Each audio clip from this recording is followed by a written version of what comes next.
Sewaktu kecil, saya sering diceritakan oleh para pini sepuh, para mbah-mbah saya bahwa Indonesia suatu hari nanti akan menjadi negara yang sangat makmur. Hal ini adalah bagian dari banyak nubuah. Nubuah adalah sesuatu kejadian yang meramalkan masa yang akan datang tentang bangsa Indonesia. Sama seperti Rasulullah Muhammad SAW sewaktu menggantikan nama kota kecil yang namanya Yastrib, yang penduduknya sebagian besar buta huruf, di mana dia menyatakan suatu hari nanti kota ini akan menerangi dunia. Dan beliau mengawalinya dengan mengubah nama kota tersebut menjadi Madinah Al-Munawwaroh atau kota yang bercahaya. Menjadi kota ilmu, menjadi kota agama, menjadi kota pembawa penerangan. Itu adalah nubuah yang Rasulullah hadirkan untuk penduduk Yastrib dan untuk dunia. Di Indonesia, dalam narasi Prabu Jayabaya mengatakan juga hal yang sama. Indonesia akan menjadi negara makmur, Kerto Raharjo atau sejahtera, ijo royo-royo, ketika semuanya tentram dan tertata. Bagaimana menatanya? Maka ada 4 hal yang menjadi ciri awal kemakmuran Indonesia. Prabu Jayabaya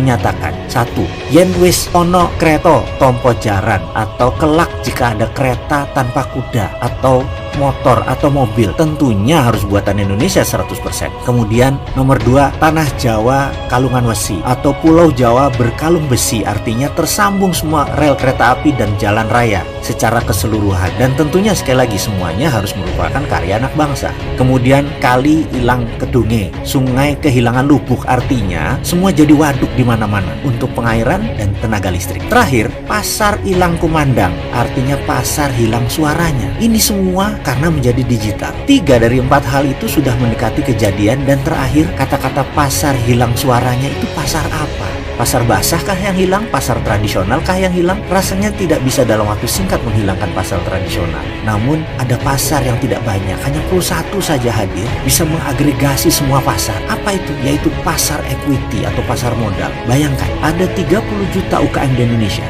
yang memerlukan modal, dan ada 50 juta individual investor yang kecil-kecil yang memerlukan pasar UKM tersebut. Apa yang terjadi kalau yang dimaksud Prabu Jayabaya adalah pasar equity untuk UKM? Ini adalah pasar yang dahsyat karena menghubungkan dan menggabungkan 60% komunitas di bawah bergandengan tangan menyelesaikan masalah keuangan, baik keuangan UKM dan keuangan individu. Ini bukan pinjaman berbasis bunga. Pasar equity adalah pasar pembiayaan berbasis bagi hasil.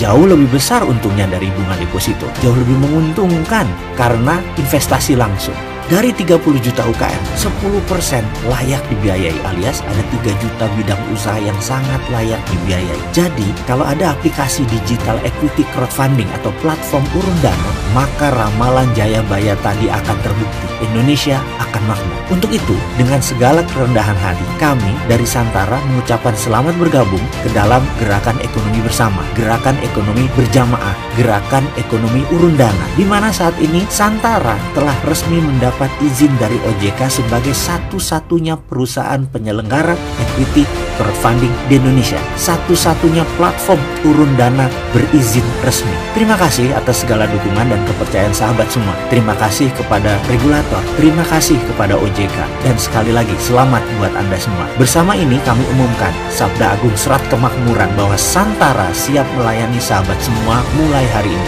Santara, equity crowdfunding pertama berlisensi OJK. Saya secara pribadi dan kami semua mengajak Anda untuk ikut bersama-sama naik kapal kami, bergabung dalam rencana men-skill up ekonomi Indonesia. Klik santara.co.id.